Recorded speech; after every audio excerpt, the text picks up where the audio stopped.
Idol, este kayo mga tiyempo na hindi pa uso el bagi, no?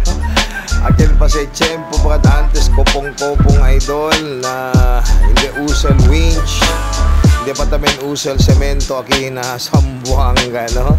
Amo sa el antes bakat idol, no? Mga 30 years kasi.